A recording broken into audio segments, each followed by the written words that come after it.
America देश में एक मुसलमान नौजवान एक ऑफिस में काम करता था। उसी में एक अमेरिकन लड़की से उसका ताल्लुक़ बन गया और उसकी मोहब्बत उस लड़की से इस कदर बढ़ गई, उसने महसूस किया कि अब वह उसके बगैर नहीं रह सकता।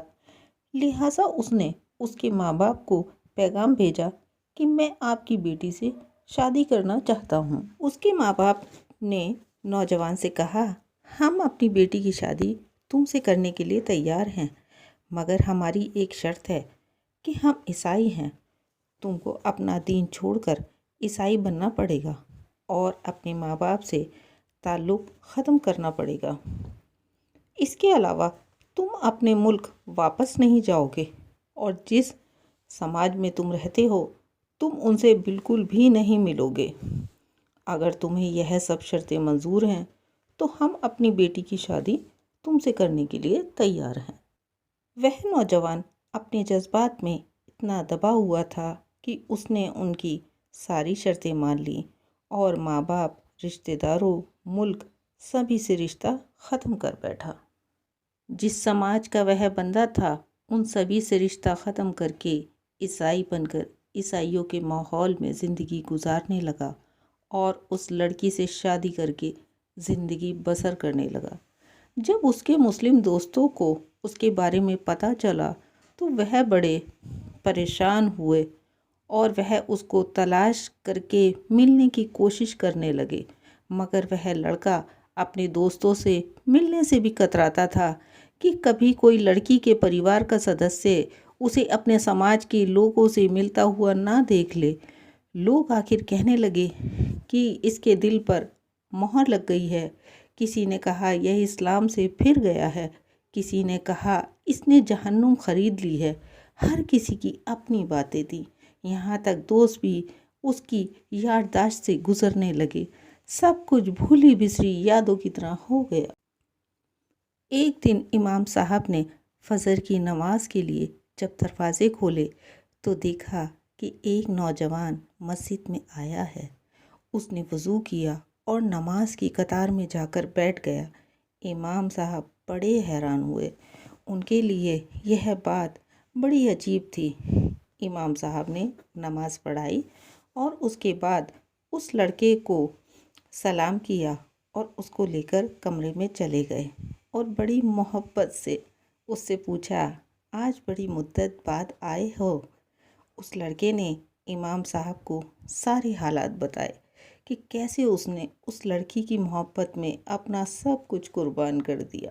उसने बताया कि जिस कमरे में वह रहता था वहाँ कलाम पाक रखा हुआ था। जब भी आता जाता तो मेरी उस पर नज़र पड़ती थी और मैं दिल में सोचता, यह मेरे खुदा का कलाम है और मेरे घर में मौजूद है। मेरे अमाल तो बुरे हैं लेकिन मेरा दिल कहता था कि नहीं, जिसका कलमा मैंने पढ़ा है मैं उससे मोहब्बत करता हूँ और जिसकी निशानी मैंने अपने घर में रखी है। इसी तरह कई साल गुजर गए। एक दिन मैं आया और अपनी आदत के मुताबिक वहाँ से गुज़रते हुए मैंने उस जगह पर नज़र डाली तो मुझे कुरान नज़र नहीं आया। मैंने अपनी बीवी से पूछा कि यहाँ एक किताब हुआ करती थी, वो कहाँ है? उसने कहा, मैंने घर की सफाई की थी और गैर ज़रूरी चीज़ों को फेंक दिया। यह सुनकर मैं वहाँ से वापस गया और कूड़ा फेंकने की जगह से उस किताब को उठाकर ले आया। जब लड़की ने देखा कि वह उस किताब का ज़्यादा एहसास कर रहा है तो वह सोचने लगी, आखिर वजह क्या है। उसने लड़के से पूछा, आखिर तुम इस किताब की इतनी फ़िक्र क्यों कर रहे हो? उसने अपनी बीवी से कहा, मैं इस किताब को रखना चाहता हूँ। जब उस लड़की ने देखा कि यह किताब तो अरबी में है तो उस लड़की ने सोचा इसका कोई ना कोई ताल्लुक़ इस्लाम से है। तो उसने कहा, देखो या तो ये किताब घर में रहेगी या मैं रहूँगी। तुम्हें इसमें से किसी एक के बारे में फ़ैसला करना होगा।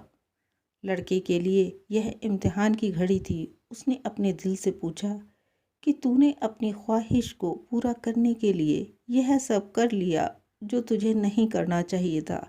आज तेरा रिश्ता परवरदिगार से हमेशा के लिए टूट जाएगा। अब फैसला तेरे हाथ है। उसके दिल से आवाज़ आई कि वह परवरदिगार को ही चाहता है और अपने खुदा को कभी नहीं छोड़ सकता। इमाम साहब को उसने बताया, मैंने उस लड़की को तलाक दे दिया और दोबारा कलमा पढ़ा और हमेशा के लिए अपने मज़हब में आ गया हूँ।